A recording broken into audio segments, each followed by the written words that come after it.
Kagigising ko lang, pero si Arthur na agad ang hinahanap ng aking mga mata. Ni hindi pa nga ako nakakapaghilamos at nakakapagsuklay. Nagtungo ako sa likod bahay, nandito si Arthur pero hindi siya nag-iisa, may kasama siyang babae, at kung hindi ako nagkakamali, siya yung anak ni Kapitan. I forgot her name eh. Nakaupo sila sa bangko, magkatabi, at nagtatawanan na parabang sobrang close nila sa isa't isa. Hindi ko gusto ang nasasaksihan ng dalawang mga mata ko ngayon. Bakit ganito? Bakit biglang kumirat ang puso ko? Bakit nasasaktan ako? I decided na bumalik na lang sa loob ng kwarto ko, bigla akong tinamad, matutulog na lang ulit ako. Humiga ako sa papag, at ipinikit ang aking mga mata, pero hindi na ako nakaramdam pa ng antok. Natulala na lang sa kisame. Bakit kaya naligaw ang Ira na iyon dito? Yeah, I remember her name na. Close pala sila ni Arthur. Hindi ko alam kung ilang minuto o oras na ba akong nakatulala. Knock knock. Shannon, gising ka na ba? Si Arthur. He's outside of my room. Hindi ako sumagot. Shannon. Muling katok ni Arthur. Tinakpan ko ng unan ang mukha ko. Bahala siya. Doon siya sa Ira niya makipag-usap. Hindi na siya kumatok, kaya akala ko hahayaan niya na ako. Hindi pala dahil ang sumunod na nangyari, ay narinig ko na lang ang tunog ng pagbukas ng pinto. Paano niya kaya ito nabuksan? Shannon, still sleeping. Ang yapak niya ay papalapit na sa akin. Hindi ako sumagot. Ayaw ko siyang makausap, kaya nagpanggap na lang akong tulog. Naramdaman ko ang pag-upo niya sa papag, sa gawing tagiliran ko.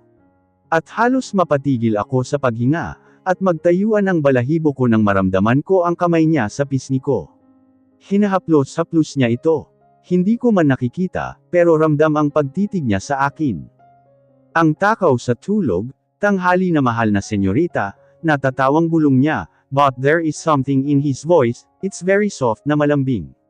Hahayaan muna kitang matulog dyan, pero kapag mamaya hindi ka pa nagising, gigisingan na kita. Hindi pwedeng mag-skip ng breakfast, anya. Heto na naman ang puso ko. Ang bilis-bilis na naman ng tibok. Buti na lang at hindi na siya nagtagal pa dito sa kwarto, kundi baka kinapos na ako ng hininga. Nakakapos kasi ng hininga yung presensya niya, dagdagan pa ng mga salitang sinabi niya. Kaya noong pagkalabas niya ng kwarto, agad akong napabalikwas ng bangon. Ano ba tong nararamdaman ko? Hindi kaya. Arthur the Gracious POV. Balak ko na sanang gisingin na si Shannon, dahil mag-aalas 10 na, pero mukhang hindi na kailangan dahil bumukas na ang pinto ng kwarto niya at iniluwa siya. Kung ganito naman palagi kaganda ang bubungad sa akin. Tuwing umaga panigurado buong araw akong nasa mood. Bakit kaya siya nakasimangot? But still maganda pa rin. Hindi niya ako tinupunan ng tingin. Dir-diretso siyang naglakad patungo sa kusina, dinaanan niya lang ako na parabang hindi niya ako napansin. Imposible namang hindi niya ako nakita, dahil panigurado kabisado niya na yung routine ko every morning, na nandito ako sa sala nagbabasa ng dyaryo, kapag ganitong mga oras. Kasi every time nalalabas siya ng kwarto niya, ay babatiin niya ako ng good morning, habang may matamis na ngiti sa kanyang labi. Tumayo ako sa prenteng pagkakaupo ko, at sinundan ko siya sa kusina. Ewan ko ba pero apektado ako sa ginawa niyang hindi pagpansin sa akin. Shannon, tawag ko sa kanya. Hindi niya pa rin ako pinansin, nakatutok lang siya sa pagkain niya. Napabuntong hininga ako. Shannon, I call her again. Bakit ba? Nag-angat na siya ng tingin sa akin, pero inirapan niya naman ako. Muli akong napabuntong hininga. May problema ba? Wala, tipid na sabi niya. Ang pagiging sarkastiko ay nasa tinig niya. Tapos ngayon kakausapin mo ako, doon ka sa Ira mo makipag-usap, total naman masayang-masaya kang kausap siya, she murmured and I heard it clearly and perfectly. So, nakita niya pala kami ni Ira na nag-uusap. Kaya ba nagkakaganyan siya? Is she jealous? Umukit ang ngiti sa aking labi. Ang malaman na nagkakaganiyan, siya dahil may kausap akong ibang babae, ay nagpaganda sa mood ko. Nagpanggap na lang akong hindi narinig ang sinabi niya. Baka kasi mas lalo niya pa akong sungitan. Ipagtitimpla kita ng gatas, ani ko. Ako yung nag-prepare ng breakfast niya, pero hindi muna ako nagtimpla ng gatas niya, dahil lalamag agad ito. Hindi na. Ako na, kaya ko na. Masungit niyang sabi. Kumain ka na lang dyan. Ako na, pinaseryoso ko ang boses ko, effective naman dahil hindi niya na ako pinigilan pa, at hinayaan nang ako ang magtimpla ng gatas niya. Ito na yung gatas mo. Ibinaba ko ito sa table. Salamat. Umupo ako sa katabing upuan niya. Si Ira, yung anak ni Kapitan Waldeng, kung natatandaan mo pa siya. Kung ito man ang dahilan ng pagsusungit niya, mabuti siguro na linawin ko sa kanya na mali yung nakita niya, yung iniisip niya. Ayaw kong magkaroon ng issue sa pagitan namin, lalo na't nasa isang bahay lang kami. Nagangat siya ng tingin sa akin, then she just rolled her eyes. Ano namang pakialam ko sa kanya? Hindi ako interesado sa kanya, labas sa ilong na sabi niya. Kahit nagsusungit maganda pa rin. Ganiyang ganyan siya noong una kaming nagkausap. Dumaan siya kanina. Pagpapatuloy ko. O tapos, masaya ka kasi nagkita kayo. Hindi, sinungaling. Nakita ko kaya kayong nagtatawanan, nakanguso niyang sabi. I sighed. Look Shannon. Ganito kasi iyan, dumaan siya dito kasi inabot niya lang sa akin yung pinapabibigay ni Kapitan. Bakit nagtatawanan kayo? Tsaka ano ba yung pinapabigay ni Kapitan? At bakit siya pa yung kailangang magdala dito? Pwede namang ibang tao, like yung mga barangay tanod na lang. Imbes na may rita sa kanya, ay aliw na aliw pa ako. Maikli lang ang pasensya ko, pero pagdating sa kanya humahaba ito. Ganito kasi iyan, nagluto ang asawa ni Kapitan Waldeng ng kare-kare, napadami kaya pinadalhan ako, isa pa alam kasi nilang paborito ko ito. At kaya naman si Ira ang nagdala, kasi mapapadaan din siya dito sa bahay papunta sa school na pinagtuturuan niya, isa siyang teacher, paliwanag ko. How about yung tawanan nyo? Mahina niyang tanong. Nagtawanan kami kasi kinuwento niya sa akin na nadapa daw siya, at yung kare-kare natapon at sumubsob pa yung mukha niya dito. Mukhang hindi nakita yung kabuuhan ni Ira, para itong naligo sa kare-kare. Marahil kasi nakatalikod si Ira mula sa direksyon ng pinto, kaya hindi niya ito nakita. Oh my really? Natakip siya sa bibig niya gamit ang kanang kamay. Mukhang hindi siya makapaniwala. Kawawa naman pala siya. How is she? Buti hindi napaso yung face niya. She's fine, hindi naman mainit yung kare-kare. Sa bagay, nakakatawa pa nga pala siya, labas sa ilong na sabi niya. Napailing na lang ako. Arthur, ang boses na iyon, kay Ira iyon, hindi ako pwedeng magkamali. Bakit na naman kaya siya nandito? Nasa likod bahay si Arthur, kaya panigurado hindi siya nito naririnig. Arthur, tawag pa niya at bahagyang sumilip pa sa pintong nakabukas. At nang makita niya ako, ay bahagya siyang nagulat.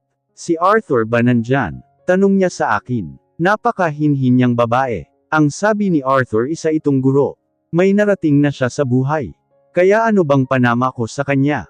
Ako, isang estudyante pa rin. Isang estudyante na hindi na nakakapasok sa school, dahil nga sa nangyayari ngayon sa buhay namin. Nasa likod bahay siya, sandali tatawagan ko. Nako, hindi na, baka busy siya. Pigil niya sa akin. Naparito lang naman ako para ibigay ito. May hawak siyang food container. Hindi ko matukoy kung anong laman nito. Natapon ko kasi yung kare-kareng pinabibigay ni Papa kay Arthur, kaya heto nagdala ako ng bago. Pakibigay na lang kay Arthur. Yung kare-kare pa rin pala. Inabot ko ito. Salamat, aniko. Sige mauna na ako, palm niya at umalis na. Napatingin ako sa hawak kong food container na may lamang kare-kare. It's a clear plastic container, kaya kita ko ang laman nito. Bigla akong natakam. Itsura pa lang kasi, kita kong mukhang masarap na, at humahalimuyak din ang masarap nitong amoy. Shannon, may narinig akong nagsalita. May tao bang dumating, si Arthur, at base sa tinig niya ay papalapit na siya dito sa akin. At heto na nga siya. Si Ira dumaan, pinabibigay niya sa iyo ito. Tukoy ko sa hawak kong kare-kare. Umalis din siya agad, sabi ko nga tatawagan kita, kaso huwag na daw, baka daw kasi busy ka.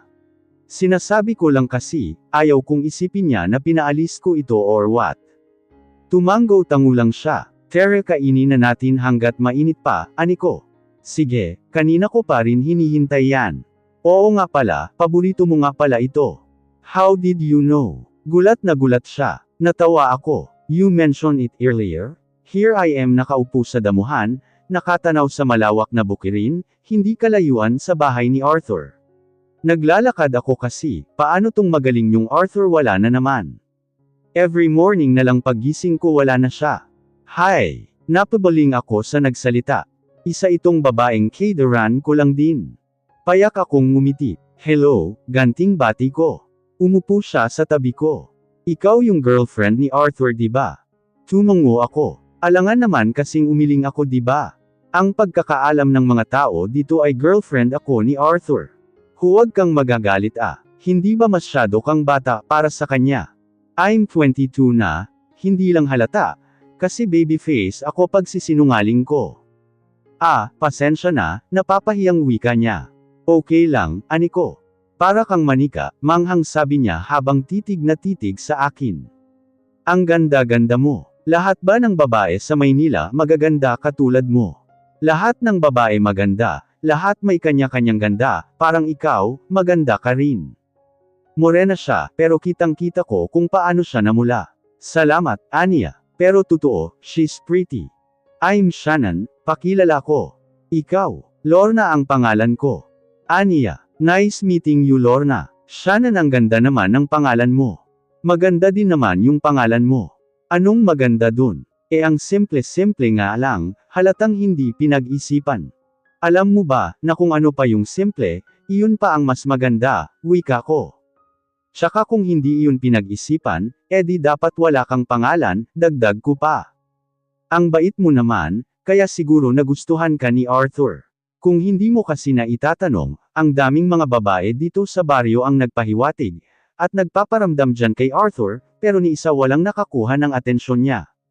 How about Ira? Hindi ko napigil ang itanong. Nagkakilala na pala kayo. Oo, doon sa bahay nila nung birthday ni Kapitan. Iyang si Ira at si Arthur, magkaibigan sila mga bata pa lang. Sobrang close sila. Huwag sasama ang loob mo ha. Pero akala ko, naming mga taga dito na sila ang magkakatuluyan. Bukod kasi sa perfect match sila, ay marami na silang pinagdaanan, kumbaga matibay na yung pundasyon ng relasyon nila. Parang kinukurot ang puso ko sa mga naririnig ko. Hoy, huwag kang malungkot. Naku baka magalit sa akin si Arthur. Natarante siya. Ayos lang ako, payak akong ngumiti. Pasensya na talaga ha. Medyo pasmado talaga tong bibig ko. Pero sa totoo lang hindi mo naman kailangang malungkot o mangamba, kasi kaibigan lang ang tingin ng Arthur mo kay Ira, kasi tinagal-tagal nilang magpakilala, never nagpakita ng motibo si Arthur kay Ira. Shannon, nandito ka lang pala, kanina pa kita hinahanap. Bigla na lang sumulpot si Arthur. Nakakunot na naman ang noo niya, na para bang problemado siya sa buhay. Arthur, nakikipagkwentuhan lang naman ako dito kay Lorna. Hi Arthur, kumaway si Lorna sa kay Arthur. Tinanguan lang ni Arthur si Lorna. At saka bumaling sa akin. Sinabi ko naman sa'yo diba? Na huwag kang lalabas. Pagalit na ani sa akin ni Arthur. Nagpahangin lang naman ako, at naglakad-lakad ako. Umuwi na tayo, ang init-init dito, nabibilad ka na ginagap niya ang palapulsuhan ko. Bago kami tuluyang umuwi ay nagpaalam muna ako kay Lorna. Nasabi sa akin ni Lorna na childhood best friend mo pala si Ira.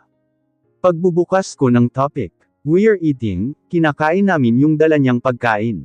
Sa lahat ng pwede mong makausap si Lorna na madaldal pa talaga. Ang bait kaya niya, madaldal nga lang, at baka mamaya mahawa ka pa sa kanya.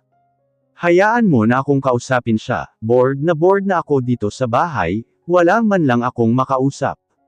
Anong tingin mo sa akin? Nandito ako, pwede mo akong kausapin. I bit my lower lip. Hindi ko feel makipagkwentuhan sa iyo eh. Kumunot ang noo niya. Bakit naman? Kasi naiilang ako sa iyo, ginagawa mong di normal ang tibok ng puso ko, mahina kong sabi. What? Kunot noong tanong niya. Thank God hindi niya ako narinig. Wala. Ang sabi ko lang ay hindi naman sa hindi kita gustong kausap, pero kasi ang awkward lang, some girl stuff kasi yung gusto kong pag-usapan, hindi ka naman babae, kaya hindi ka makaka-relate. Sige, papayagan kitang makipag-usap kay Lorna, pero dito na lang kayo sa bahay. Siya yung papuntahin mo dito, hindi yung ikaw ang lalabas. Salamat Arthur, tuwang-tuwa na sabi ko. Ayaw ko namang isipin mo na ang dami kong pinagbabawal, na daig ko pa ang daddy mo. Hindi naman, I know na you're just doing your job.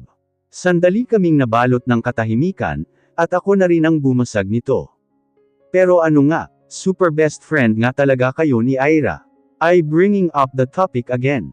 Yeah, noong mga bata kami, tipid niyang sagot. Ngayon ba? Oo naman, pero casual na lang ang turingan namin sa isa't isa. Gusto mo ba siya? Mahinang tanong ko. At hindi ko alam kung bakit bigla na lang itong lumabas sa bibig ko. Payak siyang natawa. Saan ba patungo yang mga tanong mo ha? I'm just curious lang naman, kasi ang ganda-ganda ni Ira. Imposible namang hindi pumasok sa isip mo na ligawan siya, nakalabing tanong ko. Tama ka naman, maganda talaga si Ira, she's almost perfect na nga eh. Pero iba kasi yung gusto ko eh.